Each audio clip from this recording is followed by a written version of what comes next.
Dans un monde médiatique où la seule critique prospère, où les solutions sont voilées. Merci de nous écouter du côté de Bofa, de Boké, à Kagbele, à Tomboulia, à Somfonia, à Bessia, dans les nouvelles communes également.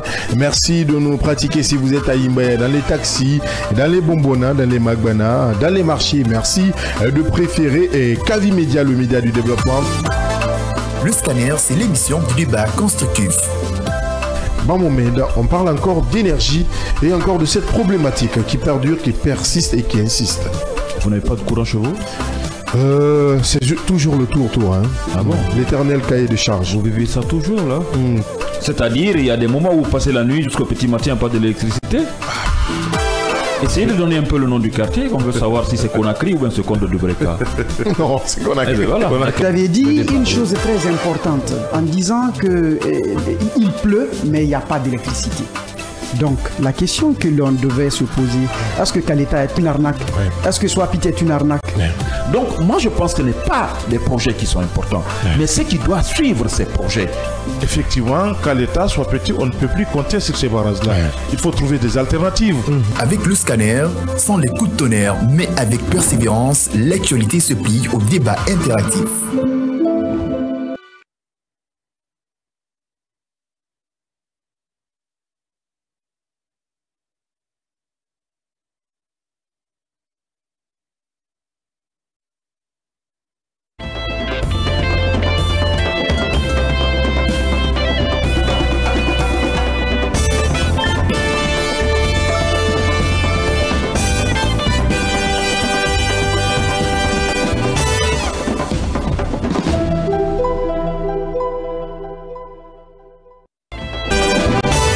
Bonjour à tous, bonjour à toutes. Merci de nous retrouver sur Kavi Média, le média du développement. Merci d'être à l'écoute de votre fréquence qui vous accompagne chaque matin dans vos véhicules à la maison, dans les bars cafés. C'est la 89.5 en bande FM. Si vous nous écoutez, vous êtes sur la radio du développement. Si vous nous regardez à la télé, vous êtes sur Kavi TV, la télé du développement et de l'entrepreneuriat. Et vous êtes dans votre émission Le Scanner. Merci de nous pratiquer à Conakry environ. Merci de nous suivre à Kiroti. Merci de nous suivre du côté de Kagbele, à la cimenterie. C'est le quartier qui abrite notre réalisateur, il faut le rappeler, où nous sommes très suivis. Merci de nous suivre du côté de Somfonia. Merci de nous suivre à Bofa, à Boké, sur la 89.5 à la baie. Vous nous pratiquez sur la 96.5 grâce à nos partenaires de Beta FM sur les réseaux sociaux. Kavi TV, groupe Kavi Média vous accompagne sur X, sur Twitter, comme on le dit souvent, sur YouTube et sur notre site d'information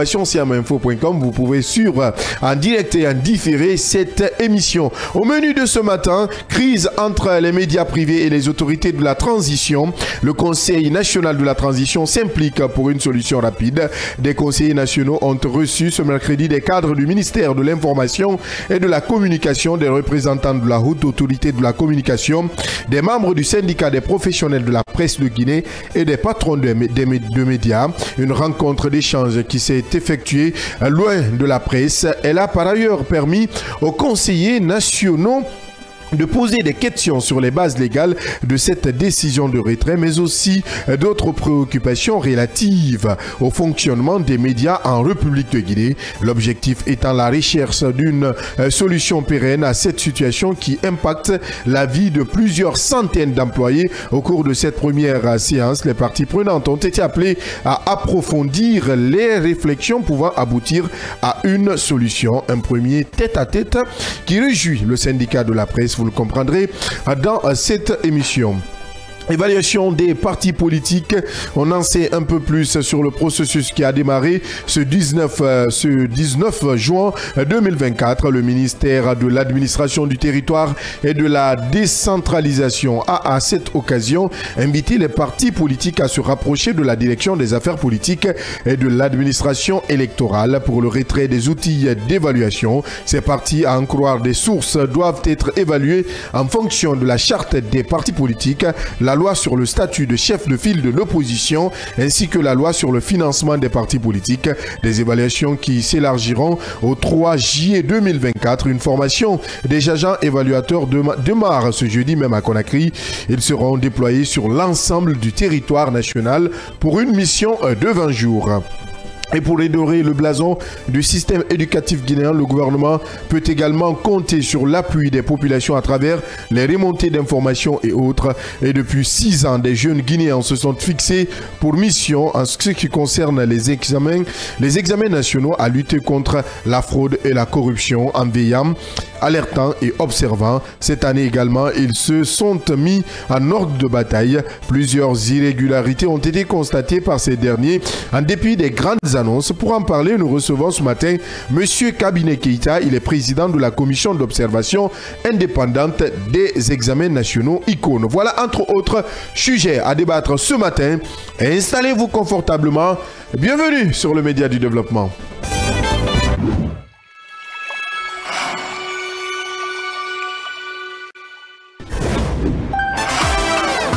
Dans un monde médiatique où la seule critique prospère, où les solutions sont voilées. Merci de nous écouter du côté de Bofa, de Bouké, à Kagbélé, à Tomboulia, à Somphonia, à Bessia, dans les nouvelles communes également. Merci de nous pratiquer si vous êtes à Imbe, dans les taxis, dans les bonbonnas, dans les magbana, dans les marchés. Merci de préférer Kavi Média, le média du développement.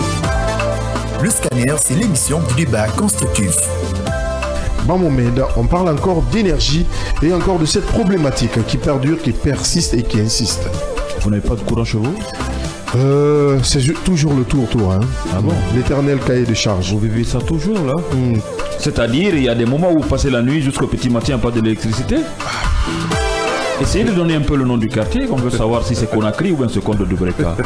Non, c'est Conakry. Eh bien, voilà. Vous avez dit une chose très importante en disant qu'il pleut, mais il n'y a pas d'électricité. Donc, la question que l'on devait se poser, est-ce que Kaleta est une arnaque? Est-ce que Swapit est une arnaque? Donc, moi, je pense que ce n'est pas les projets qui sont importants, mais ce qui doit suivre ces projets.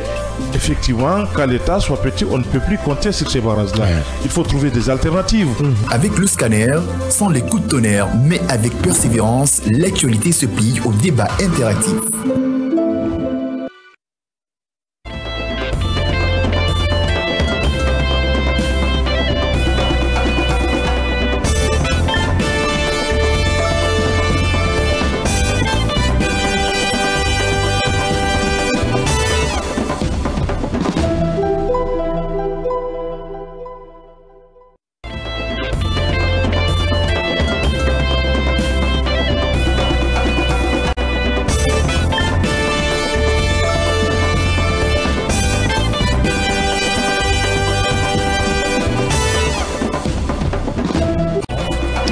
L'espace d'échange et de partage sur le seul et unique média de développement en Guinée, c'est dans votre émission Le Scanner. Merci de nous prendre en marche. Si c'est maintenant, vous le faites à la radio sur la 89.5, c'est notre fréquence.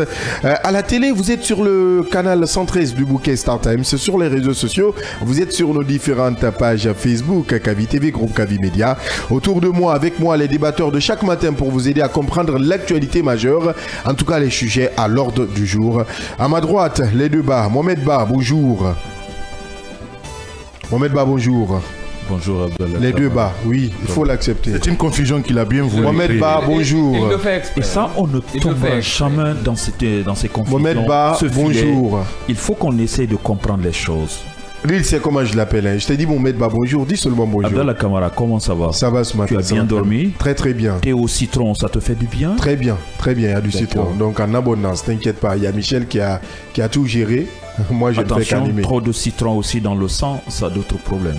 Je fais du sport, donc ne t'inquiète pas. On sait ce que tu appelles sport. Mohamed Leba, bonjour. Bonjour. Je fais la différence en fait. Je ne sais pas de quel sport parlez-vous. Je fais du sport, je fais 5 km de course. Ouais, je vais voir si tu peux faire la même chose. Il met son lit juste le week-end, je t'invite. Hein. Il met son lit au milieu de la chambre et puis se met à tourner autour du lit. Ce que je vous fais comprendre, je fais 5 km. Ce que je dis. Il y a les statistiques là. Il n'y a pas besoin. Est-ce qu'on peut je t'invite ce week-end. Non, ne voyez pas, vous allez constater. Ne pas donner de padomètre à un footballeur qui va circuler avec ton téléphone. Non, ce n'est pas grave. Désolé. Je t'invite ce week-end. Les deux bas, je vous invite ce week-end. Les escaliers sont là, on peut passer par là. J'ai mal dormi. Pourquoi tu as mal dormi? Ne pas dire très mal dormi. Tu n'avais pas d'électricité. Non, tu ne peux pas nous dire ça. Non, tu n'as pas le micro. Tu n'as pas le micro. Pourquoi ne vais-je pas dire? Vas-y, quand tu finiras, je vais passer la parole à elle. Pourquoi je ne veux pas dire? Je n'ai pas eu d'électricité chez moi cette nuit-là. Non, mais tu étais J'ai passé la nuit avec les moustiques. Tu étais dans le tableau. Ton qui était quartier là en train de jouer au balafon. Le Sénégal est gratté. était dans le tableau. J'étais là avec les moustiques qui étaient en train de jouer au balafon. Dans mes oreilles. Le gouvernement va trouver des solutions. Une causerie Ce obligatoire. n'est pas important. Tu auras de l'électricité quand les problèmes seront résolus. Et quand il va payer régulièrement sa facture d'électricité aussi. Pourtant, on disait qu'il n'y avait pas de pluie. Maintenant, là, quand même, il pleut. Il n'y a qu'une seule journée. Ah, je vous comprends même pas. Pas qu'une seule journée. Tu vas me En tout cas, ce qui reste clair, hier, j'ai passé la nuit avec les moustiques qui m'ont obligé à faire une causerie. Tu as été averti par les autorités. Tu avais ton quartier qui était sur la liste, non? Non, pas du tout. Si, je connais. J'ai vu. Après, on va vérifier ça. Je ne connais même pas mon quartier. Si, je connais. Toi, tu as combien de quartiers alors dans cette république? J'en ai 2 au moins. Alors, donc, tu avais un quartier qui était... Dans mon second quartier, il n'y avait pas ça, c'est pas mon autre problème.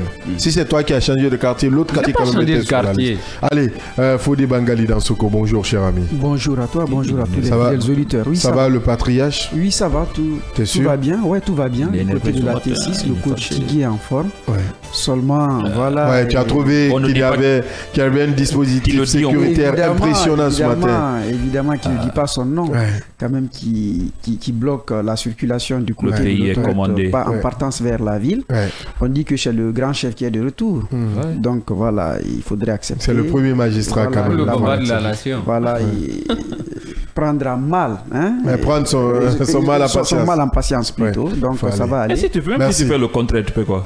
Merci. Merci, cher ami. Ne les écoute pas. Je suis pas en opposition. Moi, je suis respectueux de la chefferie. Donc, un chef, quand même, respecté. Chefferie, ça, c'est dans un autre contexte. On ne parle pas de chefferie ici. Évidemment. On parle de quoi alors là? Ah ben voilà, non. Bien. Pas de chefferie. Laisse-le. C'est des chefferie, ça, ailleurs.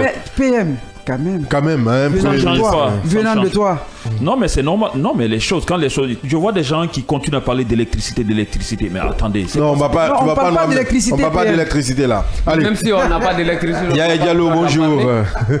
Tu es averti. Maintenant, tu as tout le temps. Bonjour. Ah non, pas tout le temps. Hein. Ça, Abdallah. Yaya Diallo, bonjour. On a tellement de thèmes à débattre qu'on ne prend pas de temps trop. Je vais être obligé, Diallo, de couper les 2 micros pour que je puisse avancer. Ça me ralentit un peu dans le processus. Yaya Diallo, bonjour. Bonjour, ça ne m'empêche pas d'aller jusqu'au bout. Ouais. L'instauration pour la démocratie dans ce pays-là ne concerne pas les décideurs. Même dans ces studios, je crois qu'on doit en faire un sacerdoce pour que cela soit ainsi. Voilà, donc je m'arrête là. La démocratie est le pouvoir du peuple par le peuple et pour le peuple. Elle n'est pas de mise là. Non, on n'a pas. Moi, je suis pas pour le peuple. Pour le peuple, on n'a pas forcément besoin de la démocratie parfois. Bah, le PM, il est libre à tout bout de champ d'intervenir quand il veut. Il suffit juste de respecter un tant soit peu l'opinion des uns et des autres. Si ça ne va pas, on c'est un débat. Oui. On a toujours des mises au point dont on a droit de déposer à tout bout de champ. Non, mais c'est important. Ça va ce matin? C'est important. Ça va, c'est le bonjour, j'ai besoin. Ça va? Ça va aller. Bien, allez, c'est le plus important. On ouvre ce débat enfin par ce premier sujet, oui, il faut le dire, c'est cette rencontre entre les patrons de médias, les représentants des cadres du ministère de l'Information et de la Communication, également du syndicat des professionnels de la presse de Guinée, qui ont rencontré hier des conseillers nationaux au CNT, Conseil national de la transition. Mais avant d'ouvrir le débat, on va aller avec ces précisions du secrétaire général du syndicat des professionnels de la presse de Guinée, SPPG, Sekou Jamal Pendessa. En attendant que l'extrait soit prêt du côté de la réalisation, je commence par vous. Vous avez suivi de très près l'actualité, un sujet qui a même été traité dans vos colonnes, hein, si je parle de siaminfo.com. Oui, évidemment, c'est une bonne démarche. Cela était attendu déjà depuis longtemps des personnes directement concernées, mais il faut le dire aussi que nous sommes tous concernés par cette affaire parce qu'il s'agit quand même d'une situation qui concerne directement la presse guinéenne. La démarche veut quoi? On parle d'une solution pérenne. Pas rapide, mais une solution pérenne. Et si on parle de solution pérenne, ça veut dire qu'il faut entendre toutes les parties, c'est-à-dire dans ce processus-là. La première étape a concerné le ministère de l'Information et de la Communication. Le ministère de l'Information et de la Communication a été entendu par les conseillers nationaux de la transition, y compris notamment les présidents de commissions de loi. Et il a été quoi comme étant question à poser à ces différents cadres du ministère de l'Information et de la Communication, c'était de savoir réellement sur quelle base légale ces décisions ont été tirées. Et ces réponses, je ne sais pas qu'est-ce qui a été donné comme étant réponse, mais à en croire quand même les conseillers nationaux qui ont pris part à cette rencontre, tout s'est bien passé. Et maintenant, parce qu'on le disait dans cette même émission, dans ce studio, quelles sont les motivations réelles de ces décisions-là, c'est-à-dire ce qui a motivé ces décisions de retirer les agréments des fréquences, des licences à ces différents médias. Bon, jusqu'à présent, ces différentes questions restent sans réponse. Et de l'autre côté, après le ministère de l'Information... On a mentionné la violation des cahiers de charges. Oui, mais je dis réel, c'est ce qu'on voit. C'est ce qu'on dit. Il peut y avoir, c'est ce qu'on voit, c'est ce qu'on dit, il peut y avoir l'autre côté de l'iceberg, il faut quand même le dire, hein, c'est clair. Voilà. Souvent, en politique, on dit ce qu'on ne dit pas est plus important que ce qu'on dit. Donc, il faut comprendre aussi qu'il peut y avoir des dessous ou des non-dits par rapport à cette question d'agrément, cette question de fréquence, parce que le tout s'est joué au même moment, dans le même stade. Il faut aujourd'hui situer les responsabilités. Et s'il y a une démarche qui est entamée pour résoudre à la va-vite ce problème, je crois que cette démarche, elle est salutaire. Et si elle peut sauver des centaines et milliers, comme eux-mêmes ils l'ont rappelé, c'est-à-dire les conseillers nationaux, des centaines et milliers d'emplois, parce qu'il y a beaucoup aujourd'hui de nos confrères qui sont au chômage, ils ne peuvent rien faire. Ils sont habitués à ce métier-là, ils ont épousé ce métier par amour, par passion. Mais si on vous enlève, on vous arrache cette passion d'exercer, c'est-à-dire ce que vous aimez tant, ce que vous souhaitez exercer comme étant métier, c'est difficile, Abdallah. Donc l'autre côté ou l'autre pan de la rencontre, c'est-à-dire c'était avec les commissaires de la HAC. Il y a eu un collège qui a été reçu par les conseillers nationaux, parce que le tout s'est passé pas à l'hémicycle directement, mais quand même au palais, dans la salle de congrès, si j'ai bonne mémoire. Donc ça s'est joué comme ça, et ces gens aussi ont été entendus par rapport au processus et ce qu'il faut aujourd'hui pour que quand même les différentes parties soient mises ensemble pour qu'on puisse sortir de ce trou-là. Maintenant, ce qu'il faille se poser comme question, est-ce que cette démarche va aboutir? Parce que ça arrive au même moment que la démarche entamée par les associations entre griffes de presse. Cette démarche, on ne sait pas jusque-là, elle est à quel niveau? Est-ce qu'elle va aboutir? Est-ce qu'elle va s'associer à l'autre démarche entamée par le CNT? Je crois que c'est aujourd'hui fondamental de faire la jonction entre ces deux démarches, si on peut se mettre ensemble, parce qu'il s'agit seulement de sauver une seule personne, c'est-à-dire morale, la presse. Il s'agit aujourd'hui de sauver ces différents emplois qui sont en train, c'est-à-dire de disparaître, parce que il y en a qui vont carrément se retrouver dans d'autres métiers par contrainte. Et si on peut à la va-vite résoudre ce problème, je crois qu'on aura quand même rendu service à la nation. Bien, et pour rendre service à la nation, il y avait le syndicat des professionnels de la presse de Guinée. On va tout à l'heure suivre Sékou Jamal Pendessa au sortir de cette rencontre entre les patrons de médias, les cadres du ministère de l'Information et de la Communication, et les commissaires de la haute autorité de la communication. On suit cet élément, cet extrait, et derrière on se retrouve pour le décryptage. Il était question d'appeler les différentes parties aujourd'hui, les écouter pour avoir une meilleure lecture de la problématique, parce qu'on ne peut pas résoudre un problème si on ne maîtrise pas tous ces aspects. Comme vous l'avez constaté, ils reçoivent maintenant là, les patrons aussi. Et nous avons donné beaucoup d'explications pour leur permettre de voir clair. Et ils aussi se sont exprimés. Pour aujourd'hui, il n'y a pas eu beaucoup d'éléments à communiquer à la presse parce qu'ils sont dans une sorte de démarche qui vise à aboutir à la résolution de cette crise de façon définitive. Donc, il nous a été demandé d'aller travailler, faire un travail de réflexion sur la base de ce qu'on a dit ici. Et puis il y aura certainement une autre rencontre. Donc permettez-moi de ne pas aller trop loin, mais déjà la démarche qui consiste à rencontrer toutes les parties concernées par la crise, c'est une démarche à saluer parce qu'on ne peut pas trouver une solution si on ne procède pas ainsi.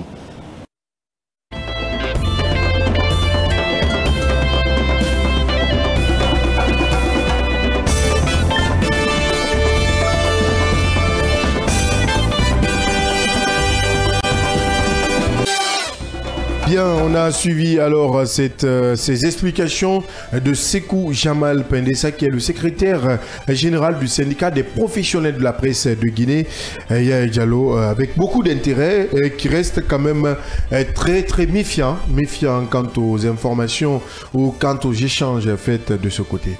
Bah, écoutez, c'est une démarche salutaire, comme on le dit souvent, parce que de toute façon, il y a une crise latente au sein de la presse, il faut le dire comme ça. C'est bien vrai que ce sont ces trois médias-là qui sont fermés pour l'instant, mais c'est la presse aujourd'hui qui est sous une menace, pour ainsi dire. Donc, le CNT qui se réveille sur le tard, il faut le rappeler, c'est l'organe législatif, donc qui devrait à un certain niveau être ce qu'on appelle s'engager dans le cadre de la prévention, c'est-à-dire que dès le début de cette crise-là, on a vu le CNT pouvait s'approprier de cette situation pour pouvoir voir dans la mesure du possible comment est-ce qu'il faut rabibocher les positions des uns et des autres. Ça a été fait pour rappel. Le CNT a rencontré des patrons de médias, ça a été fait en amont. Il y avait une commission qui a été mise en place aussi. Oui, ça a été fait. Qu'est-ce qui a été fait concrètement pour qu'on n'en arrive pas à ce stade? C'est ce que je voulais dire. Oui, c'est ce qu'on dit. Ils ont fait une rencontre. Qu'est-ce qui a été fait? Ils ont fait des rencontres, ils ont échangé avec les patrons de presse. Ça aussi, c'est des rencontres, ça. C'est des concertations. Oui, c'est ce que j'ai dit. Les concertations, les rencontres et les actes posés font de... Attention. Qu'est-ce que tu voulais que le CNT fasse en amont? En amont, j'aurais bien voulu que le CNT puisse prendre sa responsabilité en tant que... En faisant quoi?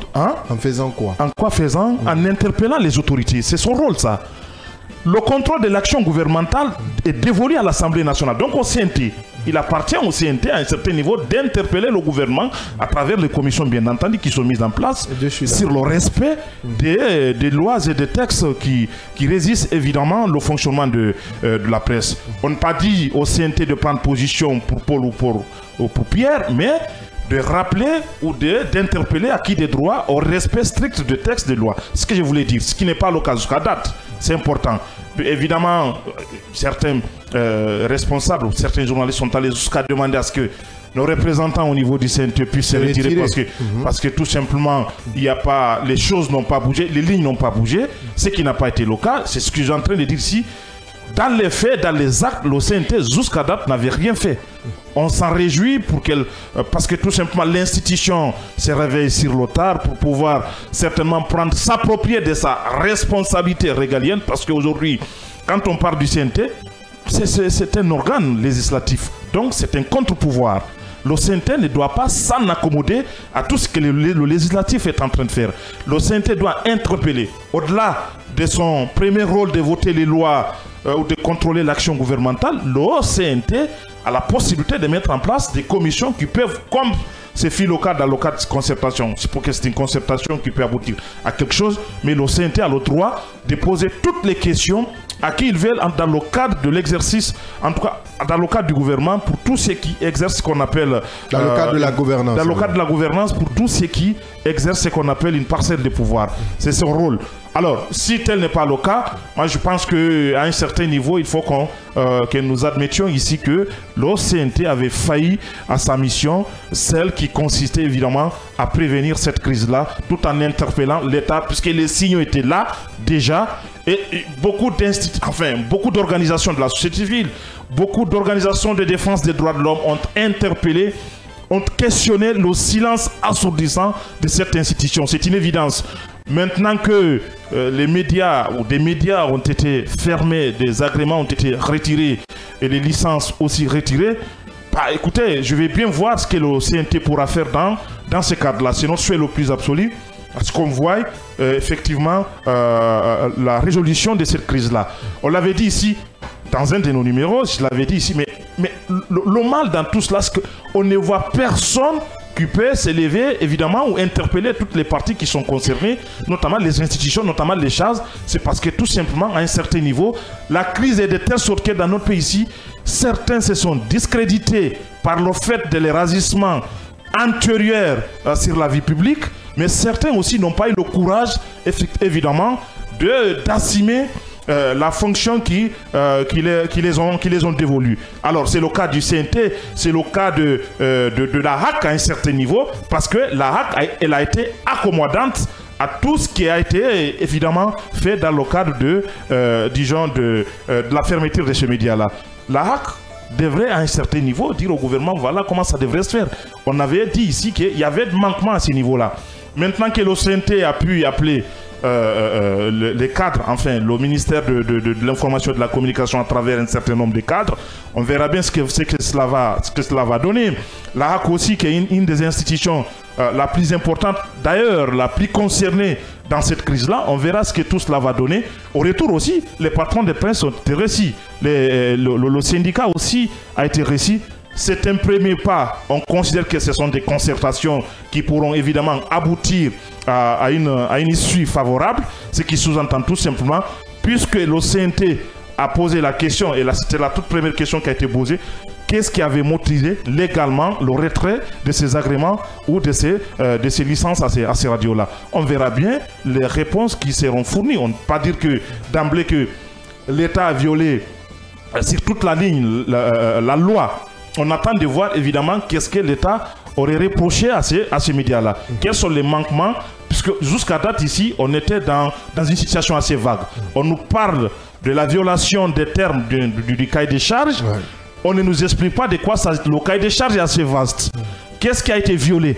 Ou c'est tout au plus, c'est tout le cahier de charges qui a été violé. On attend de voir à ce niveau-là de quoi s'agit-il. Et je crois que c'est important que les cadres ou le département tutelle de ce média-là puisse s'exprimer et nous expliquer évidemment de quoi s'agit-il. C'est de là qu'il s'agit aujourd'hui. Nous ne sommes pas dans une situation de défiance. Nous sommes dans une situation où aujourd'hui on a besoin que les positions soient rabibochées, qu'on trouve des solutions pour que nous sortions définitivement dans cette situation. Ça fait mal aujourd'hui, on a des amis, nous avons des amis. Quand la décision a été tombée, tu sais combien de fois est tombée, tu sais combien de fois tu es touché par cela. Parce qu'on s'est dit, écoutez, on a plein d'amis qui sont au chômage. Nous sommes dans une situation, ce qui arrive aux autres peut à tout bout de champ arriver à n'importe qui. Donc à un certain niveau, il doit y avoir effectivement des jeunes gens ou des hommes et des femmes qui peuvent prendre les responsabilités pour pouvoir interpeller à qui des droits. Nous supposons que le CNT est dans une logique qui consiste à faire taire toute cette tension-là et dans la mesure du possible, et cela en respect ou en rapport avec le respect de la loi pour qu'on puisse évidemment trouver un consensus pouvant permettre à ce média-là de pouvoir fonctionner. Bien, Mohamed Ba, le PM, cette actualité déjà, cette première rencontre, un premier tête-à-tête qui augure beaucoup d'espoir ou qui donne de l'espoir au syndicat, déjà qui s'est toujours battu, vous le savez déjà, qui a toujours brandi le chiffon rouge pour dire attention, l'État a failli ça, l'État a failli ici, l'État a failli là, aujourd'hui qui dit que oui, il y a de l'espoir quant à une sortie de crise. Est-ce que ce discours vous rassure? Ce discours m'inquiète plutôt. Ah bon? Oui, parce que le premier responsable du syndicat SPPG, qu'on connaît toujours, nous savons qui il est, le franc-parler, qu'il sort de cette rencontre avec le représentant de CNT, le président de CNT et son entourage, l'équipe des conseillers, arrive à dire pour le moment on ne peut rien dire, je le vois marcher sur des œufs, sur la pointe des pieds. Pourquoi? S'il parle maintenant, qu'est-ce que cela va faire comme problème sur ce qui a été entamé? Je ne crois pas. Si cela pourrait vraiment impacter ce qu'on a entamé là, nous sommes tous des responsables. Je pense qu'en ce rythme, on pourrait voir cette sortie de Pendessa ou cette rencontre avec les représentants des médias sous plusieurs prismes. Est-ce qu'on les a tapés sur les doigts? Est-ce qu'on les a dit de se méfier? Est-ce qu'on les a dit de parler moins? Est-ce qu'il y en a tellement qu'on pourrait tirer de cette forme de communication que Pendessa nous a livré à travers nos différents reporters qui étaient sur le terrain? Du côté de CNT, je me dis ce qui est en train de se passer là, le CNT a une grande part de responsabilité. On dit aujourd'hui c'est l'exécutif et la presse.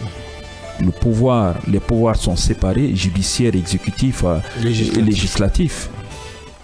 Depuis que le CNT est là, je ne sais pas, on a voté combien de lois dans l'ensemble? Dizaines, vingtaines, trentaines, cinquantaines, je ne sais pas, je ne saurais l'apporter avec précision. Mais ce qui reste clair, le CNT a fait voter beaucoup de lois. Mais combien de lois en faveur de la presse? Combien de lois? Quel avantage pour ces médias aujourd'hui? Je ne crois pas, je ne vois pas. Peut-être on va me rappeler de cela avant la fin de cette émission, mais moi je n'ai pas vu. On a des difficultés. On rencontre énormément de problèmes. Au-delà de parler de tout ce qu'on a comme problème, on a vraiment la ligne éditoriale dont on connaît très bien ce que cela représente pour un journaliste, pour une maison vraiment de médias, pour une entreprise de presse. Quand on dit la ligne éditoriale, c'est que cela représente. Donc, on devrait nous permettre de rester, de nous faciliter la tâche d'être journaliste, de ne pas affecter notre façon de travailler, de ne pas nous influencer dans notre travail, parce que c'est ce que nous avons appris. On a des textes de loi, on a des documents qui peuvent toujours nous encadrer parce que l'être humain est appelé parfois à déraper, à aller un peu à gauche. On attire son attention et ça c'est partout, ça concerne tout être humain. Sinon, le code de la route, on n'allait pas mettre des panneaux. Une fois que vous apprenez à conduire, c'est fini, on ne devrait pas vous mettre conduire toujours attention ou de mettre des policiers à gauche et à droite. Donc, il faut qu'on nous aide nous-mêmes pour qu'on aille de l'avant. Le problème, ce n'est pas de régler maintenant, mais c'est de nous permettre après de mieux travailler. Parce que ce qui est en train de se passer, rencontrer les patrons de presse, rencontrer des médias, rencontrer je ne sais encore qui, tout ça, c'est beau, c'est joli, c'est intéressant. Mais qu'est-ce qu'il faut pour renforcer le travail, la capacité des journalistes? Voter des lois pour faciliter le travail. Un rédacteur en chef, à peine, pour certains, s'il touche 2 millions, 4 millions. Considérons qu'il touche 2 millions ou 4 millions. Vous pensez qu'il est dans... Ce sont les médias qui payent à 4 millions. Ça, c'est un exemple que je donne. Juste là, imaginons qu'il touche 4 millions et que tous les rédacteurs en chef touchent 4 millions de francs guinéens. Ce n'est pas le cas, il faut préciser. Mais tu es 4 millions et que tu dois payer ton loyer, tu dois faire tout. Et rappelons qu'aujourd'hui, on a plus de... On a parlé de 500 emplois menacés.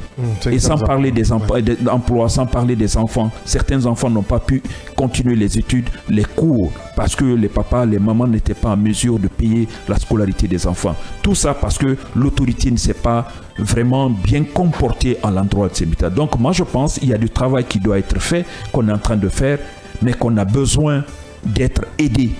Parce que ce pays, on ne peut pas fonctionner, rouler sans les médias. C'est une obligation que cela reste dans la tête des journalistes, dans la tête des autorités de tous bords, qu'un État ne peut pas fonctionner sans les journalistes. Et que ça ne peut pas, on ne peut pas transformer les journalistes en communicants. Ce n'est pas possible. Il faut que cela reste clair et que nous aide. C'est une obligation. Partout dans le monde, c'est comme ça. On parle, on arrive à se comprendre. S'il y a des dérapages, on essaie de sanctionner. C'est quoi le problème? L'État a soulevé la suspension, la motivation, l'élément qu'on a apporté. Contrairement à la HAC, il n'y avait aucune motivation. La HAC, par rapport à ses commissaires, on a dit l'article 15, l'article 16. Et quand vous rentrez dans l'article 15 de l'article 16, vous allez comprendre que ça colle réellement à ces commissaires qui ont fait cette communication du côté de Cancan. Mais par rapport aux médias, on ne voit pas quel est l'article où est la partie vraiment des textes ou dans les cahiers de charge, des précisions qui apportent. Voilà ce qu'on dit, voilà ce qui prouve que ces médias ont complètement flanché. Qu'on essaye de motiver cela, c'est ce qui peut nous faciliter. Si cela n'est pas fait, ça va être compliqué. Ne mettez pas tout le monde dans la même corbeille et que ça devienne un panier à crabe et qu'on ne saura pas qu'est-ce qu'il faut faire. Donc aidons-nous, c'est bien le CNT, mais que le CNT essaye de voir aussi au-delà de cette négociation que les doit voter les lois. Comment renforcer les médias à travers des textes de loi? À partir de maintenant que vous créez une entreprise, la communication, les médias doivent être impliqués et que l'État, dans tous les départements ministériels, il doit avoir des contrats et autres, même si c'est 0,5% ou 1%, qu'on devrait mettre en place pour accompagner les médias et que les médias aussi soient impliqués dans le développement du pays. Vous allez avoir combien de fois le respect pourrait sortir dans le travail qu'effectuent ces journalistes. Bien, Fodé Bangali dans Soko, par rapport à cette première rencontre, qui n'est quand même qui n'est pas totalement satisfait de cette communication, mais aujourd'hui, est-ce que le moment il est l'heure, hein, en tout cas où il faut aller prudemment, il faut tenir des propos de façon prudente. Oui, pour une négociation, il n'y a pas d'heure, il n'y a pas de moment. Donc, quand l'occasion se présente, il faudrait la tenir. C'est en cela qu'on pourra sortir de ce quiproquo. Voyez-vous, quand même, je rejoins le PM, parce qu'il faut reconnaître quand même que M. Pendessa, que moi je vois souvent un monsieur très bouillant, très engagé et très direct dans ses propos, qu'il soit aussi vague et évasiste, et je dirais même qu'il a fait un peu de rétention de l'information, de ce qui se passe, parce qu'il devait se rendre compte, ou bien il se rend compte même que les emplois sont menacés. Les enjeux sont énormes. Énormes, et voilà, et certains manias des médias sont menacés aussi. Donc, tout compte fait, ce qui arrive, parce qu'on parle de démarche, je ne sais pas où est partie quand même la voie de cette démarche, si c'est le syndicat qui est venu vers le CNT, ou c'est le CNT qui a interpellé comment dirais-je, le syndicat. Tout compte fait, c'est le CNT déjà. Donc, c'est bien, c'est une bonne chose. Parce qu'il faudrait aussi que le CNT évite d'être une caisse à résonance. À chaque fois que les problèmes sont là, ils ne parlent pas, et pourtant ils sont payés avec l'argent du contribuable. Mais lorsque la situation devient exécrable, insoutenable ou immaîtrisable, c'est en ce moment qu'ils essayent de s'accaparer des problèmes. Cela ne peut pas être bien. Quand même, la démarche est salutaire.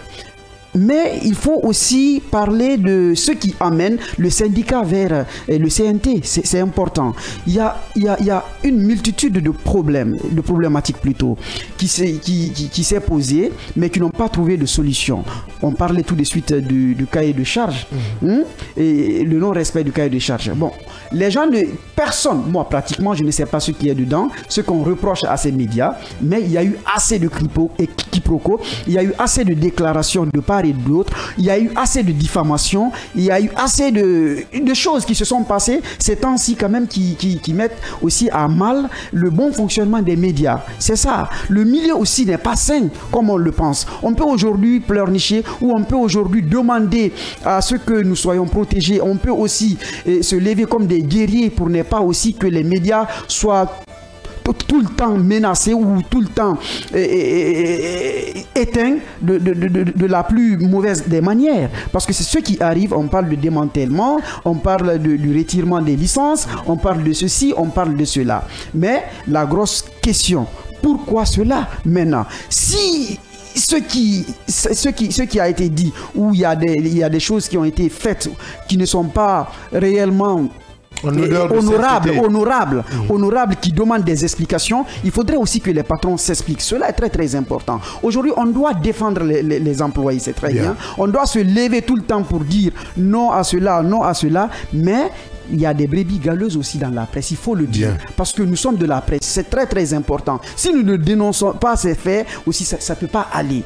Et le CNT aussi de son côté, je dirais aussi l'ensemble du gouvernement, que le CNT, toutes les institutions de l'État, il faudrait que nous fassions assez attention en Guinée. Parce que aujourd'hui, les gens ne réagissent jamais tant qu'il n'y a pas un problème qui est porté à la place publique. C'est lorsque c'est porté à la place publique que nous voyons maintenant tant s'interpeller.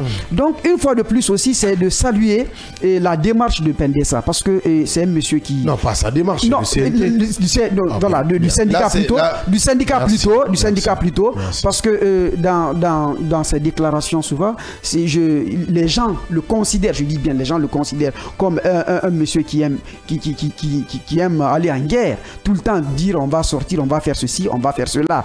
Donc, ce qui reste clair jusqu'à preuve contraire, l'exercice Thérèse a été faite, le puits a été évacué. Il faudrait que la plaie quand même soit traitée.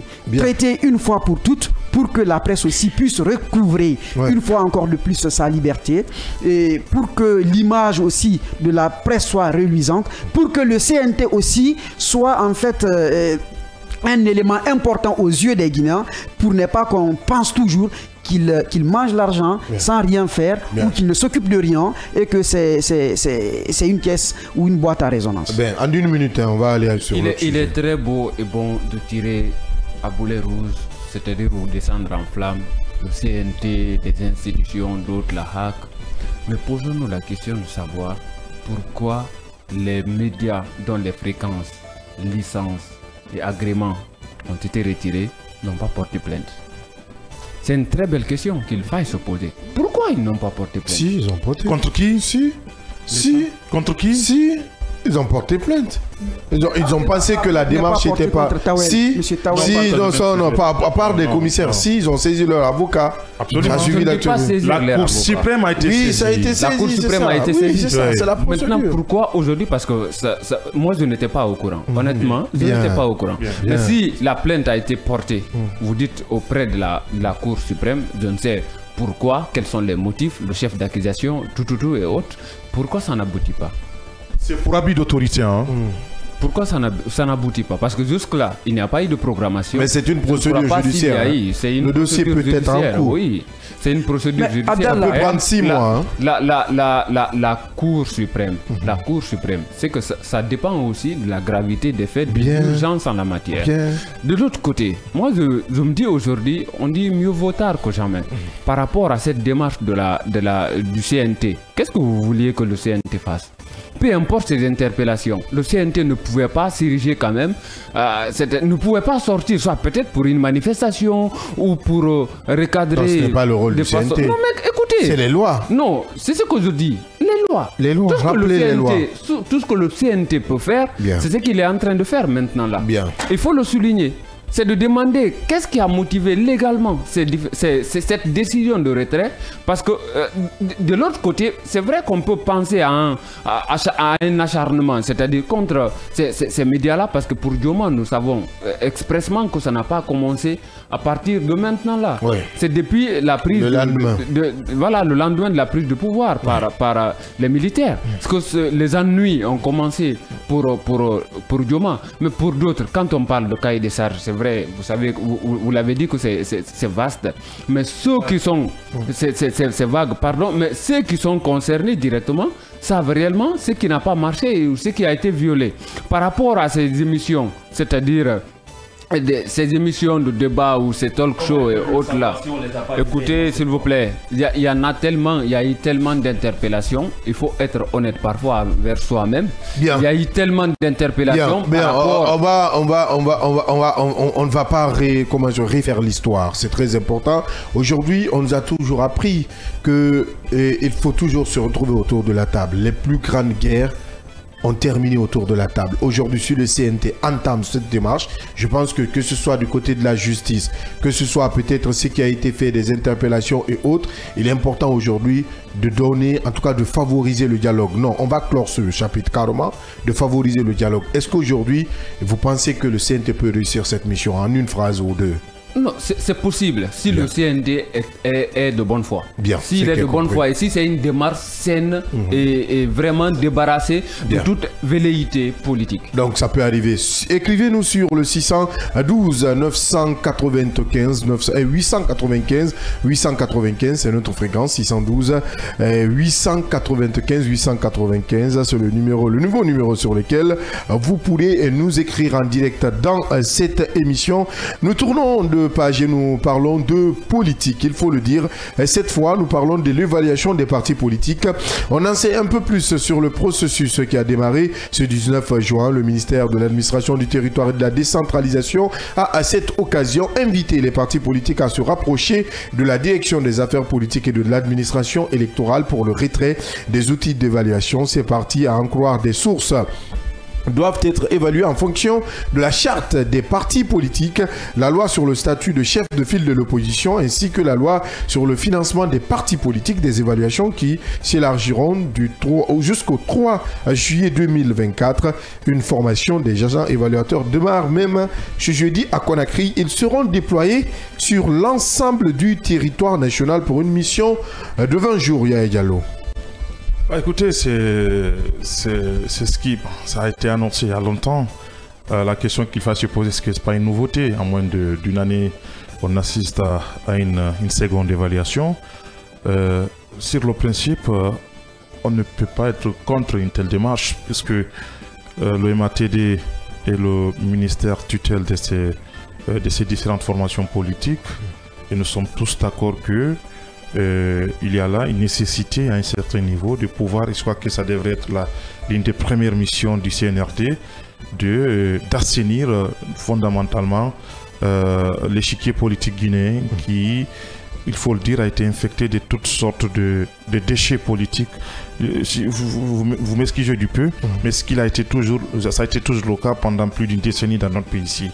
C'est-à-dire que toutes sortes de personnes, c'est devenu un business, à la limite même un business criminel, parce que des gens et des autres se sont dit, pour avoir un poste de responsabilité, pour se hisser au plus haut sommet de l'État, il faut se cacher derrière une formation politique, et sur ce, tout semble être permis pour arriver à ses fins, comme l'enseignait le prince, Machiavel au prince. Tous les moyens sont permis pour arriver à sa fin, et je crois que c'est important à un certain niveau qu'on essaie de voir dans la mesure du possible comment est-ce qu'il faut avoir des partis politiques responsables et qui peuvent permettre aux Guinéens d'avoir ce qu'on appelle une lisibilité, une lecture sur leur programme de société, soit dit en passant. Bien. En ce qui concerne cette évaluation, c'est vrai que l'évaluation, il y avait une évaluation qui a été faite. Et je crois qu'à l'époque, c'était Mori qui était à la tête du département, qui avait menacé de retirer l'agrément de plusieurs formations politiques qui, selon lui, ne seraient pas en adéquation avec les lois de la République, ou tout au plus des partis qui étaient en conflit, de partis n'ayant pas respecté tout ce qu'il fallait respecter, en tout cas tous les critères. Dans les règles alors. Tous les critères qu'il fallait respecter. Alors, la question qu'il fallait se poser, puisqu'il y avait déjà une liste qui a été publiée, on parlait de partis qui n'avaient pas des coordonnées, on avait des partis qui avaient donné des coordonnées mais erronées. La question qu'il fallait se poser, pourquoi en ce moment on n'avait pas pris la décision qui s'imposait pour pouvoir soit interpeller ces différents partis ou ces différentes formations politiques pour qu'elles puissent être en règle, ou tout au plus procéder à la décision qui s'impose. Précision très importante, cette évaluation ne concerne que les 73 partis politiques, le résultat donné par Mori Condé. Sur les 235, c'est ce processus. C'est peut-être que tu n'as pas suivi le J'ai suivi. Non, j'ai suivi. C'est une précision par rapport. C'est une précision que j'ai bien lue. Merci. J'ai bien lu la précision. Donc, après la formation de ces agents évaluateurs, ils seront là pour les évaluer sur 3 critères, dont la charte des partis politiques, la loi sur le statut du chef de file de l'opposition et le financement des partis politiques. Donc, cela concerne les trois lois. Le texte qui régisse ces partis politiques. C'est ce que j'ai dit, la charte des partis politiques. Évidemment. Ça a commencé par ça. Et puis la loi sur le statut de chef de file de l'opposition et la loi sur le financement des partis politiques. Mais cette évaluation ne concerne que ces partis politiques à l'époque où Mori Condé était aux affaires, qui ont respecté les normes. Donc 73 sur 235. Pas les 235 en général, mais les 73 sous-tirés des 235. Donc c'était pour apporter... C'est une partie que j'ai bien lue, c'est ce que je suis en train de dire comme ça. Bien. J'ai dit, sur les 73 dont on parle ici, on parle des données disponibles. Ça sous-entend qu'ils vont essayer d'abord de procéder avec les données qui sont disponibles avec ces 73 parties-là. Excusez-moi de parler juste là pour avoir la précision, parce qu'on nous écoute là, les 73 sur 200 et quelques. Est-ce que les 200, le reste de ces 200 et quelques ne seront plus des partis politiques? Ne seront plus dedans. Ne sont plus dans cette évaluation. Pour le pas concernés. Non, ça n'a pas été dit. Non, c'est ce qui a été dit ici. Ils ont été clairs. On dit, je rappelle les propos de la source, s'il vous plaît. Depuis ce matin, on est en train de préparer les machines, les ordinateurs. Demain, c'est la formation de nos agents qui iront sur le terrain à l'intérieur du pays. Les agents iront au siège des partis politiques. On a des données pour 73 partis politiques sur 235. On va aller vérifier les mêmes données, les réactualiser, les analyser et les évaluer en fonction de 3 lois. Il y a la charte des partis politiques, la loi sur le statut des chefs de file de l'opposition, la loi sur le financement des partis politiques. Point. Exactement, ça c'est très bon. Maintenant, ma question arrive juste après ce point. La question c'est quoi? Ou la précision ou les détails c'est quoi? Il y a plus de 200 et quelques partis politiques. Les évaluations, les données ou les datas qui existent ne concernent que les 73 partis politiques. Le reste de ces partis politiques, est-ce qu'ils vont exister comme partis politiques? Parce que le travail n'avait pas été terminé par Mori Kondé. Est-ce que cela veut dire que l'actuel ministre va poursuivre le travail pour les 100, 200 et quelques partis politiques, ou on se contentera juste les 73 partis politiques, parce que les partis qu'on veut cibler se trouvent dans ces partis, dans ces 73, juste je ne sais pas. Mais il y a un peu continuer. Ah oui, allez, juste la précision que je peux continuer, mais ce qu'il faut dire, c'est qu'explicitement, il n'est pas dit ici, ou expressement, ça dépend, que les autres de ces 73 partis-là vont être complètement supprimés ou tout au plus, dont les agréments vont être retirés. Ce qui n'est pas dit ici. Qu'est-ce qui va se passer en cela que j'ai dit que le travail de Mori n'a pas été achevé? Ça devrait continuer le absolument travail. Pour nous dire effectivement, voilà les partis politiques pour lesquels nous avons les données qui semblent être disponibles ou tout au plus qui sont conformes aux lois de la République. Maintenant, les autres ne sont plus des partis politiques. À l'époque, c'était des calculs politiques parce que tout simplement, il y avait un tas de partis politiques qui étaient dans l'esprit du CNRD, donc certains des amis à Mori Kondé. Donc, à l'époque, la coalition des acteurs sociopolitiques, je vais parler de ces partis qui composent cette alliance, en l'occurrence l'Ibrahim Sori du BOC, d'Assebok. Donc, ces gens-là étaient autour de Mori, c'était des gens qui faisaient tout au plus la communication du CNRD. Donc, vouloir appliquer une telle règle, ça risquait à l'époque de toucher un temps soit peu des alliés des circonstances. Donc finalement, on a dû écarter tout cela. Et bien finalement, on s'est arrêté à des explications, à des clauses qui semblent être vagues. Sur ces partis-là, on parle, parce que même ces 73 partis dont on parle là, on parlait des données qui semblaient être, disons, erronées. Donc toutes les données n'étaient pas, disons, conformes à ce qui a été établi. Donc c'est en cela qu'ils ont dit ici, si vous voulez, c'est une autre révérification qu'on est en train de faire. Une autre révérification qui suppose que la première évaluation n'avait pas pu effectivement déceler un certain nombre de choses, ou tout au plus n'avait pas pu aller jusqu'au bout. Voilà ce qu'il faut dire. Maintenant, est-ce qu'au niveau de ces 73 formations politiques-là, nous sommes pour le respect de la loi dans ce pays-là? Nous sommes pour le respect de la loi et nous sommes pour ceux qui pensent qu'aujourd'hui, parce qu'on parle, au-delà de ce qu'on parle ici, les 260, on a plus d'une 300 partis politiques dans ce pays. Il y a plus de 40 partis aujourd'hui, des formes, en tout cas des partis politiques de fait, qui veulent effectivement avoir des agréments pour lesquels ils n'en ont pas. Donc je crois que c'est important à un certain niveau qu'on sorte de ces calculs politiques-là. Les lois sont connues. Ceux qui ne sont pas, disons, disposés à respecter ces lois-là, que leurs agréments soient retirés, mais ceux qui sont disposés à respecter ou qui respectent ces règles-là, qu'on ne cherche pas de pouls sur des crânes rasés. Bien, Ba Mohamed, le PM, comme c'est déjà dit, on sait maintenant que le ministère doit évaluer ces partis politiques par rapport à la charte de la transition, la charte des partis politiques, la loi sur le statut de chef de file de l'opposition, ainsi que la loi sur le financement des partis politiques. Un point qui attire mon attention, le financement des partis politiques. Ça, quand on dit financement, il y a, ça donne, il y a plusieurs prismes. En tout cas, au moins, il y a deux que moi je peux sortir là, de financement. Quel type de financement on fait allusion dans cette évaluation? Parce que déjà, moi, évaluation, déjà, je mets un point d'interrogation au niveau d'évaluation. Parce que, entre parenthèses, évaluation, c'est des gens qu'on met à la tâche pour faire quelque chose, des étudiants, des élèves ou même le travail sur le terrain. Après cela, on vient faire cette évaluation. Vous êtes à quel niveau? Mais est-ce que c'est comme ça, le cas des partis politiques colle à cette réalité? Je ne sais pas, ça pourrait créer des spéculations, des discussions, d'analyse autour de cela. Le financement, n'oubliez pas que l'administration, le ministère de l'administration et de la décentralisation, le MATD, comme du côté des médias, il y a ce qu'on appelle la subvention qu'on doit accorder aux partis politiques. Ça a dit, cela a été voté. Mais je ne me souviens pas que si cela avait été donné aux médias, comme on appelle, à ces formations politiques. Je ne crois pas. Ça n'a pas existé. Et pourtant, ça se trouve dans les textes de loi. Si ça existe, cela veut dire, dans les conditions normales, lors des lois de finances ou lois de finances rectificatives, on tient compte de cela. Bien. Si on tient compte de cela, comment cela est utilisé? Qui l'utilise?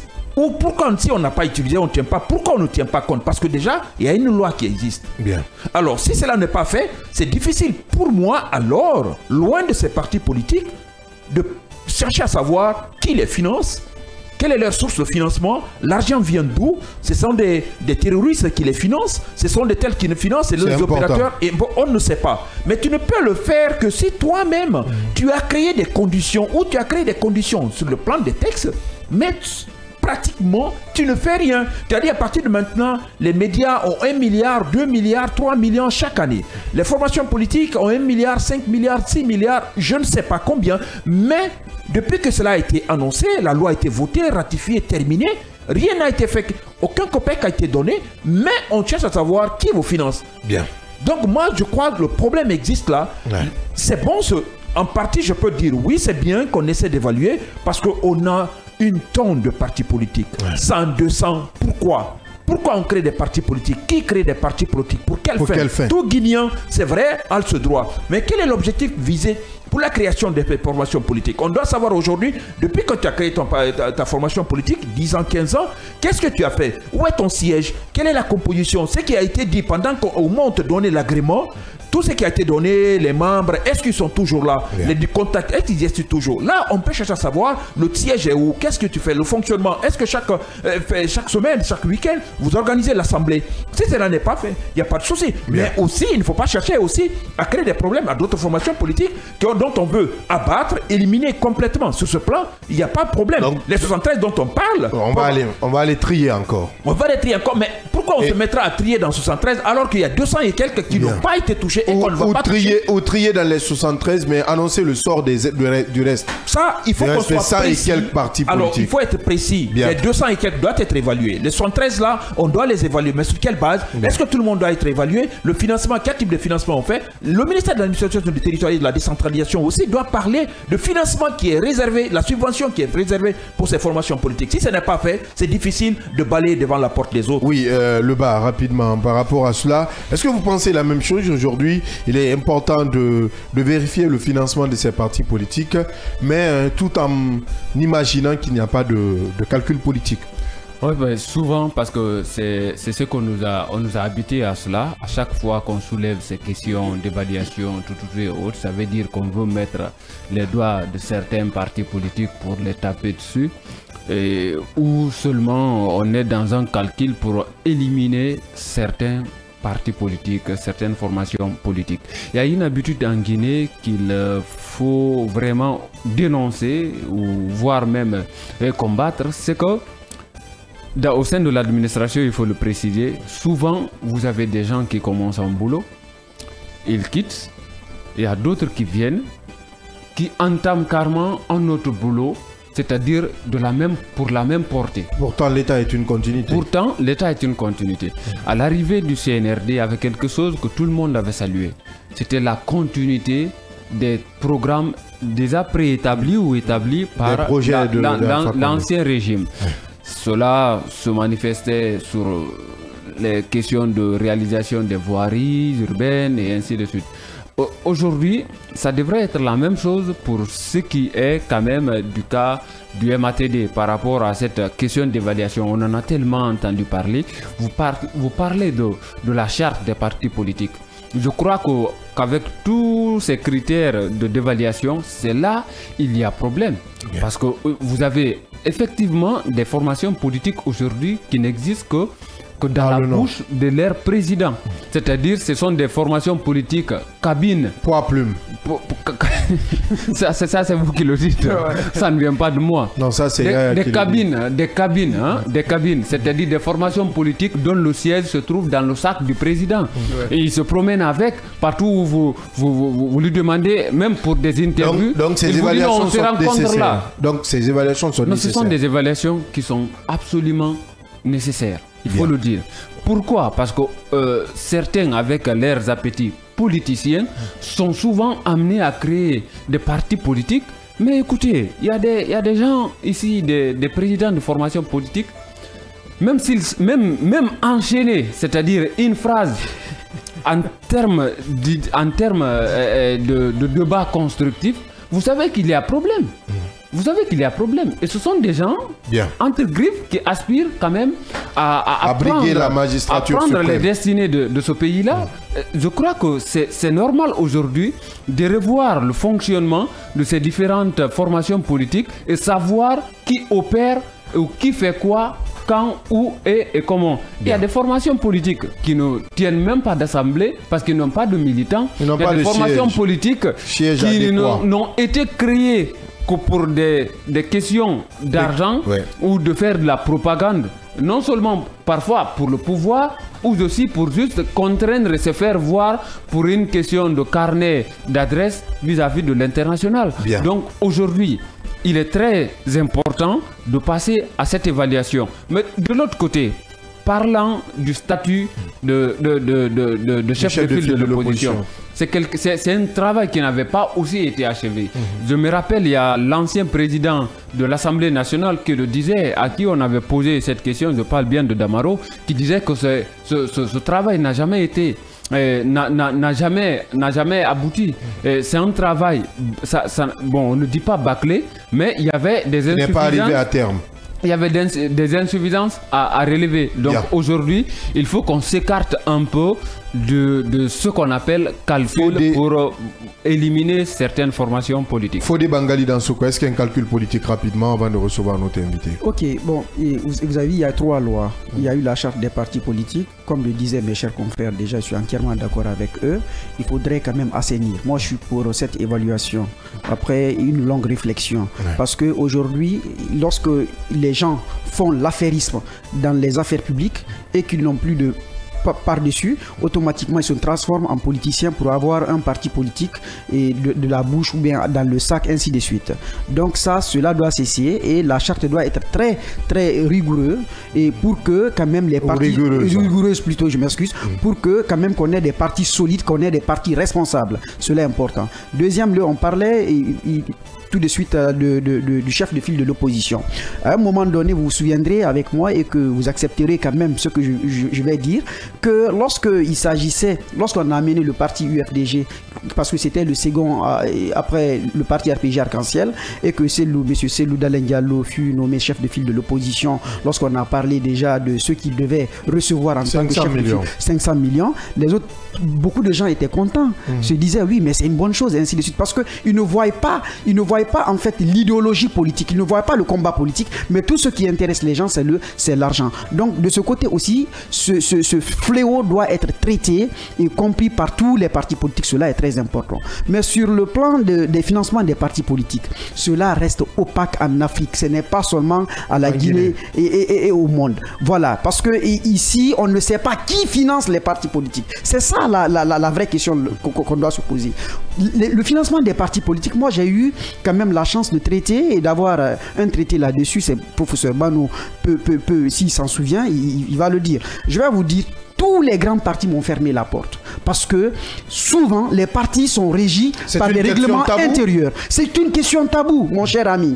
On ne sait pas d'où vient l'argent qui finance les partis politiques. Certains te diront, non, c'est les Manitou, c'est des commerçants, ainsi de suite, ainsi de suite, ainsi de suite. D'autres te diront, même c'est la France, ou bien c'est les puissances. Après, au lieu maintenant de s'atteler à résoudre les problèmes des nations, des problèmes qui les attendent sur la table du peuple, ils ne le font pas, mais automatiquement, ils s'attellent à résoudre d'abord ou à satisfaire les créanciers. C'est ce qui arrive souvent. Le financement des partis politiques reste assez complexe et reste assez compliqué. Personne, moi je le dis pour le moment, ils vont faire cette évaluation, mais en leur temps c'est bon, je le dis, j'accepte parce que c'est une transition, c'est pas un parti qui a porté une personnalité au pouvoir, le général au pouvoir, donc c'est une violation de la Constitution, cela doit être compris, cela est important, mais qu'il fasse quand même un travail serein, qu'il fasse un travail normal, qu'il n'y ait pas d'exclusion, qu'il n'y ait pas 2 poids 2 mesures ou quelque chose ou des cartes à cacher. Sinon, s'ils le font, et qu'ils essayent d'exclure certains partis et on ne le sait jamais, mais il faut prétendre toujours qu'une personnalité du CNRD soit portée à la tête d'un parti politique et que ce dernier puisse gagner les élections, ils doivent aussi nous dire comment ce parti-là a été financé. Parce que ce qui reste clair, les partis au pouvoir ont fait toujours usage des biens publics. Des biens publics, donc ils viennent, ils prennent les véhicules du gouvernement, c'est l'argent du gouvernement, de la banque centrale, ils font tout ce qu'ils veulent. Bien. Donc le problème reste très compliqué, mais pour le moment, si ça doit être clair, il faudrait que ce soit clair pour tout le monde et que la transparence soit de rigueur. C'est ce que moi je recommande. Bien, on va avec quelques réactions d'auditeurs et de téléspectateurs au stand 612 80 895 895 612 895 895, c'est le nouveau numéro sur lequel vous pourrez nous joindre dans cette émission en nous écrivant uniquement des SMS. Bonjour à vous, je pense que ce dialogue entamé par le CNT n'est qu'une formalité pour se dire demain qu'on a tout essayé et on a pu résoudre la crise. Le problème se trouve à la présidence. Le président de la République doit recevoir les patrons des médias fermés, le syndicat, pour nous sortir de ce problème qui ne fait que durer. Aliou Badraba depuis Petit Simbaya. Et cette autre réaction, bonjour, c'est Mohamed Juldé Blasé depuis Cimenterie. Le gouvernement veut éliminer les grands partis politiques pour s'éterniser au pouvoir, écrit-il. Merci. Continuez toujours avec vos réactions sur le 612 895 895 pour vos SMS. C'est notre nouveau numéro sur lequel vous pourrez nous joindre dans cette émission. Et tout à l'heure, nous allons recevoir notre invité de parcours. Avec lui, nous allons parler des fraudes au niveau de la fraude, hein, il faut le dire, au niveau des examens nationaux. Il est jeune et il s'est engagé dans cette lutte depuis 6 ans. C'est tout à l'heure avec M. Kabinet Keïta, le président de la commission d'observation indépendante des examens nationaux.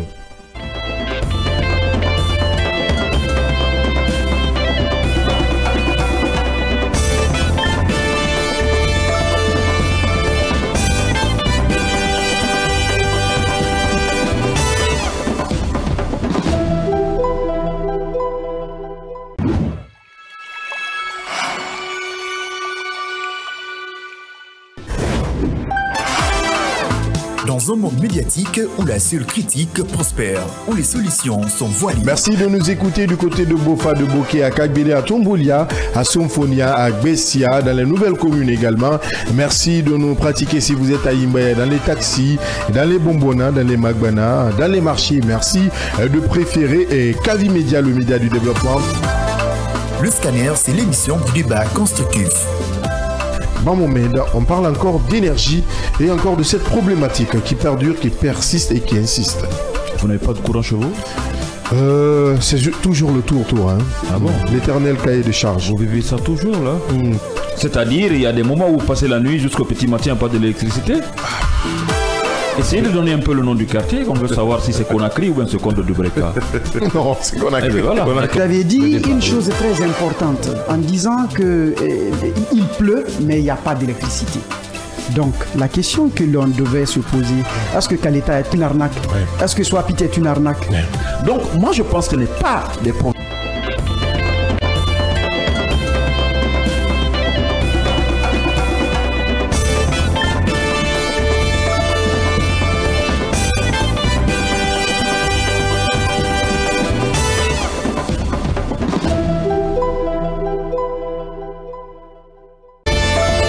Merci de nous retrouver dans cette dernière partie de votre émission Le Scanner de Kavi Média qui vous parvient du lundi au vendredi quand il est 9h sur l'ensemble synchronisé de nos médias. Vous nous écoutez à la radio, c'est sur la 89.5, notre fréquence qui vous accompagne dans vos véhicules, partout où vous êtes à Conakry et environ. À l'AB, c'est sur la 96.5 avec nos partenaires de Beta FM. Je vous l'annonce, il est avec nous pour parler de ce sujet très très important pour redorer dévoilé le blason du système éducatif guinéen. Depuis 6 ans, des jeunes Guinéens se sont fixés pour mission en ce qui concerne les examens nationaux de lutter contre la fraude et la corruption en veillant, alertant et observant. Cette année également, ils se sont mis en ordre de bataille. Plusieurs irrégularités ont été constatées par ces derniers en dépit des grandes annonces. Pour en parler, il est dans ce studio avec nous, Monsieur Kabine Keita. Il est président de la commission d'observation indépendante des examens nationaux, ICON en abrégé. Bonjour Monsieur Keita. Bonjour Monsieur Abdallah et bonjour à l'ensemble des chroniqueurs du Scanner. Cette grande émission que nous suivons avec bien sûr beaucoup d'intérêt et nous vous en remercions. Merci, c'est un devoir quotidien que nous devons tenir. Il faut le dire. Pour commencer, on parle des examens nationaux. Depuis 6 ans, vous vous battez dans ce sens pour dénoncer des irrégularités qui peuvent surgir pendant ces examens nationaux. Pourquoi cette démarche? Écoutez, d'abord, les examens constituent le principal système d'évaluation par lequel on cherche à savoir vraiment quelle est l'orientation que prend vraiment notre éducation. C'est-à-dire que si notre éducation a des performances ou n'a pas de performances, c'est par les examens nationaux que nous avons vraiment cette grille de lecture là. Donc depuis 6 ans effectivement nous sommes engagés pas que dans la voie de la dénonciation mais dans la voie aussi de la prévention de la fraude et de la corruption aux examens nationaux. C'est ce qui explique que depuis 2020 nous faisons ce qu'on appelle la campagne nationale de sensibilisation contre la fraude aux examens nationaux. Cette année nous l'avons fait du 2 mai au 5 juin bien entendu, et déjà en prélude à ces examens nous avons pu alerter tous les acteurs en vue d'éviter tout ce que nous sommes en train de voir aujourd'hui. L'observation des examens est une initiative citoyenne que porte notre organisation dans le but de porter un regard citoyen sur cette action publique qui est l'organisation des examens nationaux. Nous avons toujours demandé à avoir des accréditations officielles pour être dans les centres d'examen au même titre que peut-être des délégués ou je ne sais pas des superviseurs, mais cette fois-ci avec un regard indépendant, mais pour des raisons que nous ignorons, cette accréditation a toujours été refusée. Mais nous avons toujours trouvé aussi les moyens d'observer, bien entendu, ces examens-là sur en fait toute la ligne. Et c'est ce qui nous permet vraiment de recueillir des informations, de les analyser conformément aux dispositions légales et réglementaires.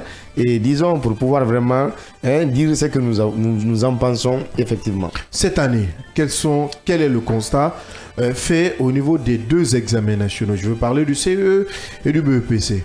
D'abord, M. Abdallah, quand on parle de la question de la fraude, il faut dire que normalement, nous avons ce qu'on appelle la Direction Générale des Examens et Concours Scolaires qui organise les examens nationaux.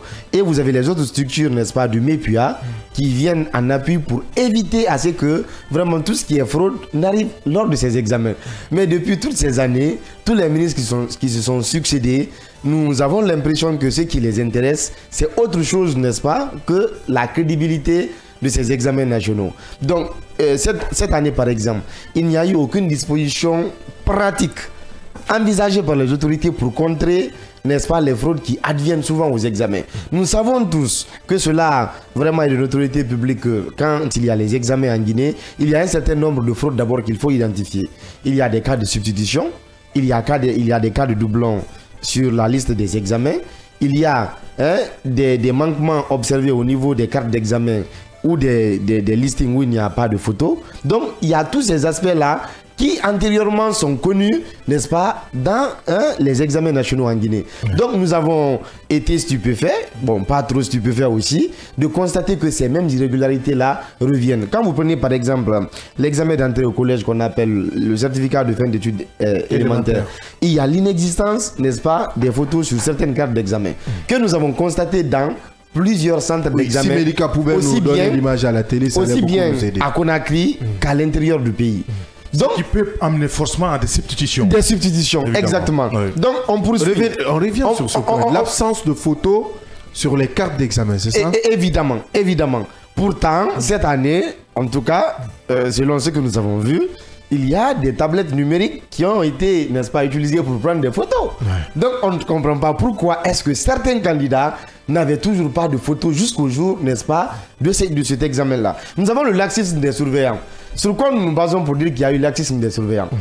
Nous avons écouté monsieur l'inspecteur comment on appelle, l'IRE, l'inspecteur régional de l'éducation, Monsieur Barry, qui a dit publiquement le jour du lancement des épreuves du BEP, c'est qu'il y a eu 0 cas de fraude, n'est-ce pas, à l'examen d'entrée en 7e année. Nous sommes des acteurs sociaux. Nous nous sommes battus pour qu'il y ait 0 fraude aux examens. Mais nous savons qu'il n'y a pas eu 0 fraude à l'examen d'entrée en 7e année. Donc, l'affirmer publiquement, et nous sommes allés en fouillant et en demandant à certains surveillants qui ont dit que oui, dans les centres d'examen, nous avons été instruits de ne pas vraiment frauder les enfants. On nous a dit d'imprimer à ces examens un caractère d'accalmie et d'apaisement. Vous avez ces preuves. Écoutez, nous avons bien entendu nos preuves. Nous ne faisons pas d'affirmation gratuite, M. Abdallah. C'est une précision. C'est très important d'ailleurs. Donc, nous ne pouvons pas comprendre, n'est-ce pas, que certains surveillants aient reçu les instructions dans le but d'assouplir les examens et tout, de ne pas frauder les candidats. Alors que vraiment les règlements généraux prévoient qu'il faut sanctionner quand il y a cas de fraude, notamment l'article 53, n'est-ce pas, de ces règlements généraux-là. Et vous avez aussi ce qu'on appelle le non-dépôt par les surveillants des fiches d'engagement. Ça, c'est en violation de l'article 49 des règlements généraux. Les surveillants doivent signer dûment un document qu'on appelle la fiche d'engagement, parce que cela engage leur responsabilité dans le centre d'examen. Donc en réalité, M. Abdallah, il y avait une certaine insouciance. Que cacherait-il en refusant de signer cette fiche d'engagement? Bon, écoutez, si l'autorité de tutelle n'a pas exigé conformément à cet article des règlements généraux de déposer, n'est-ce pas, cette fiche d'engagement, alors qu'est-ce que les surveillants peuvent faire? Alors, donc, nous pensons que la faute là est imputable, évidemment, aux autorités. Donc, globalement, nous avons vraiment vu que les autorités ont organisé ce qu'on appelle les ateliers préparatoires. Les ateliers préparatoires qui sont tenus, je crois, à 1 ou 2 semaines des examens nationaux. Mais ces ateliers-là n'ont pas eu de conclusion, n'est-ce pas, percutante pour éviter tout ce que nous sommes en train de voir aujourd'hui dans les centres d'examen. Et quand on parle aujourd'hui du BEPC, le BEPC a une marque particulière aujourd'hui, c'est que les sujets sont traités à partir des plateformes WhatsApp. Et nous en avons infiltré plus d'un. Et je vous rassure que nous sommes en train de faire tout le monitoring nécessaire pour pouvoir saisir les autorités. Donc cette alerte du ministère est une alerte fondée? Mais écoutez, c'est nous qui avons alerté le ministère depuis le premier jour du BEPC. Monsieur Jean-Paul Seydi a reçu notre alerte.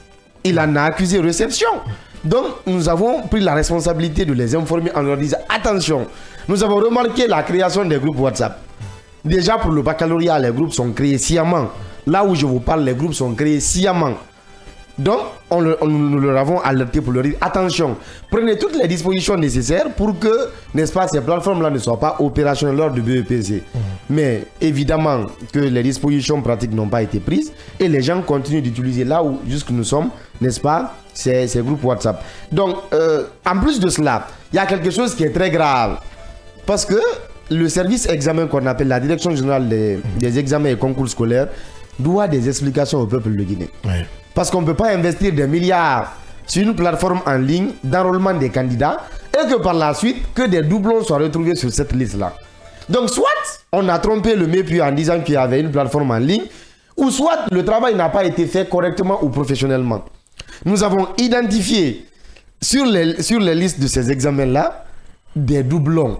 Je vous assure qu'un élève qui obtient au moins 2 PV, c'est-à-dire avec les mêmes informations.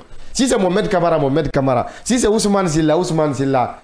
Né le premier mois 2000 tel, exactement. Père de fils de tel et de tel, pareil. Donc dans un fichier, n'est-ce pas, sérieux, dans un fichier professionnel, dans un fichier traité, on ne peut pas retrouver ces types, n'est-ce pas, d'erreurs, parce que ça ne peut pas être une erreur. Donc nous disons que c'est sciemment fait pour obtenir 2 PV pour certains élèves en vue de les faire substituer par d'autres personnes. Mais ce qui est encore très grave, chers chroniqueurs, c'est encore la répartition scandaleuse qui a été faite dans certains centres d'examen. Parce que la nouvelle politique qui a été adoptée depuis... Qu'est-ce que vous appelez répartition scandaleuse? C'est ce que je vais vous expliquer. Est-ce que vous avez des représentants un peu partout? Évidemment. Donc, en réalité, si vous avez 30 candidats, vous devez avoir au moins 25 ou 30 centres d'examen. C'est-à-dire en suivant l'ordre alphabétique. Si vous avez 3 Mariam dans une salle de classe, peut-être que les 3 Mariam peuvent se retrouver dans un même centre d'examen, pas dans la même salle. Et souvent d'ailleurs, les 3 Mariam ne devraient pas se retrouver dans le même centre d'examen. C'est une politique qui a été innovée depuis maintenant plus de 4 ans pour pouvoir éviter des attroupements dans les centres d'examen et éviter à ce qu'il y ait de la complaisance dans les centres d'examen. Mais imaginez que dans la DCE de Dixine, il y a une école sur laquelle vraiment nous avons enquêté, une école qui a 156 candidats. Les 156 candidats ont été orientés dans 2 centres d'examen. Alors que la DCE de Dixine au BEP, c'est à 9 centres d'examen. Mais cette école, c'est une école de renommée. C'est une grande école que tout le monde connaît, mais sur laquelle nous sommes en train d'enquêter. Mais dans le seul centre... cela est une irrégularité, le fait de les amener dans 2 centres? C'est une méthode de fraude par excellence. Monsieur Abdallah, Monsieur Abdallah, comme Monsieur Yaya le dit, c'est une méthode de fraude par excellence. Absolument. C'est une méthode d'ailleurs de corruption que nous dénonçons. Imaginez, dans le seul centre, Dixine Centre 1, cette école a au moins 73 candidats. Yeah. Et la moyenne de répartition par classe, par salle, c'est de 5 à 7. J'ai vu une seule salle où, où leurs élèves sont au nombre de 2. Les autres, c'est 5, 7. Et puis, il y a une salle où ils sont au nombre de 14. Là où ils sont 2, on les a oubliés. Oui, les 4 sont un peu devant, derrière et tout, mais les 10 sont alignés. Mais est-ce qu'on peut, n'est-ce pas, parler de crédibilité dans ce sens? Tandis qu'il y a 2 poids, 2 mesures.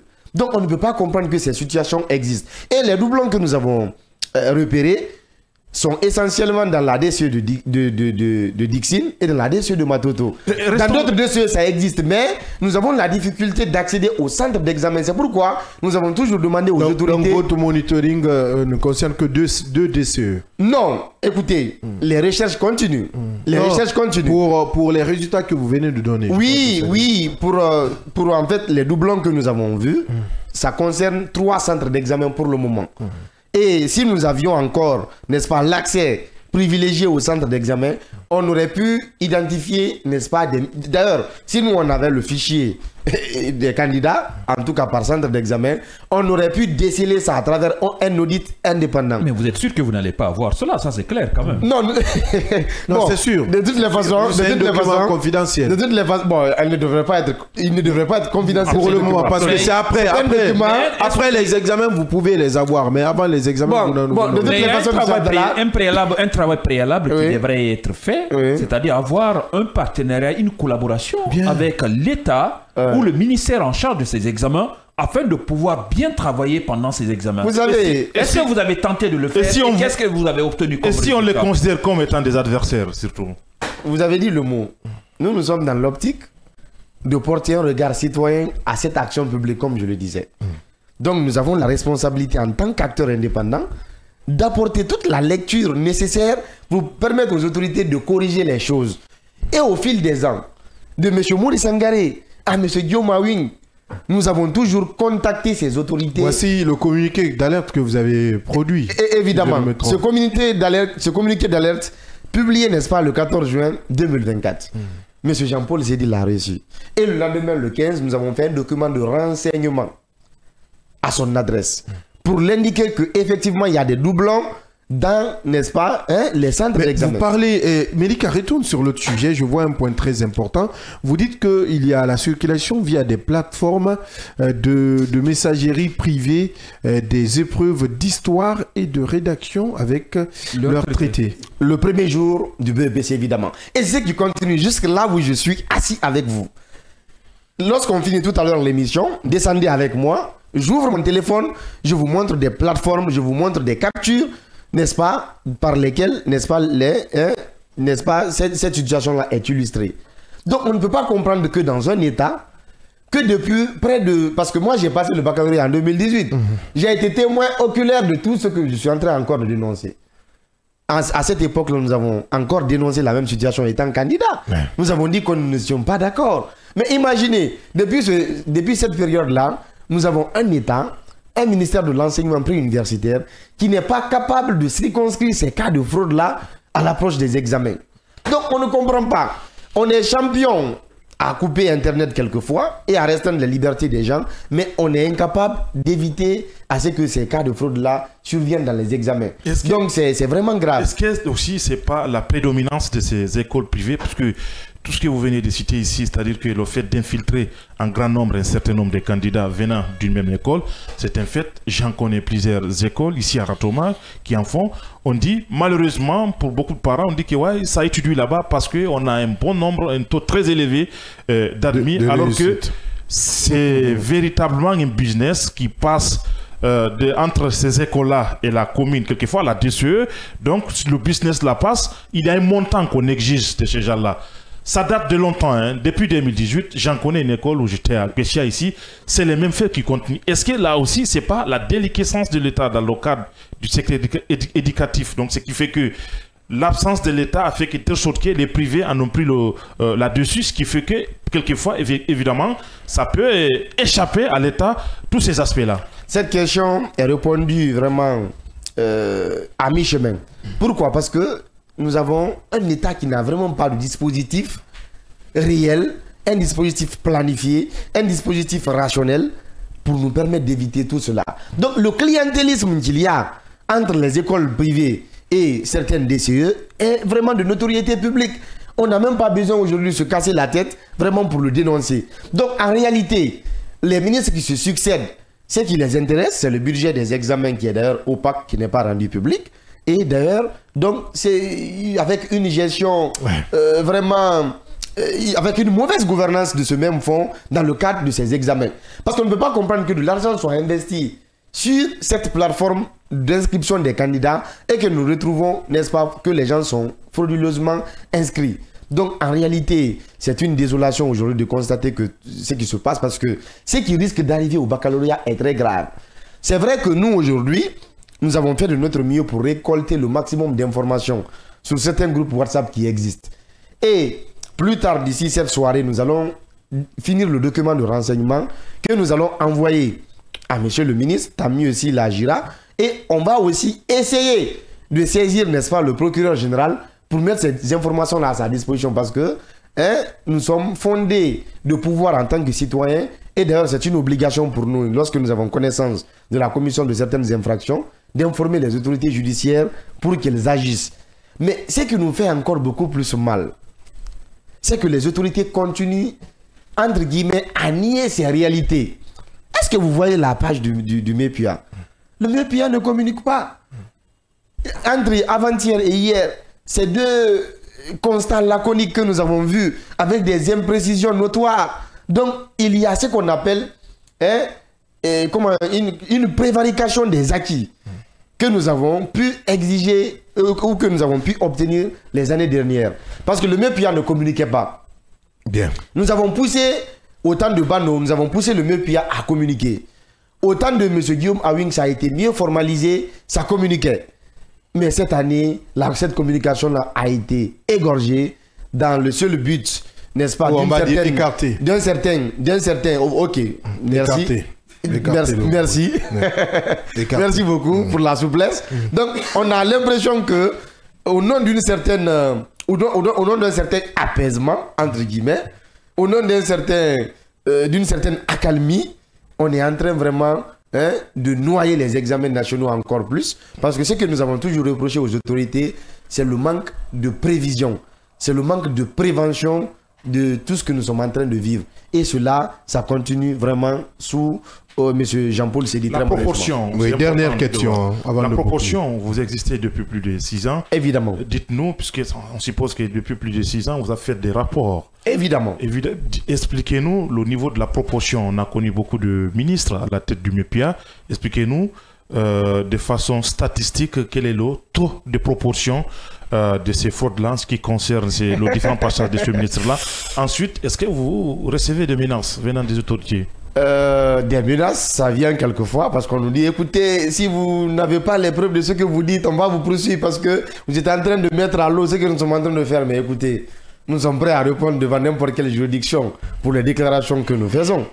Maintenant, moi je ne vais pas rentrer dans une certaine comparaison de fraude entre vraiment, en fait, au fil de ces dernières années. et je n'ai pas encore à comparer les ministres.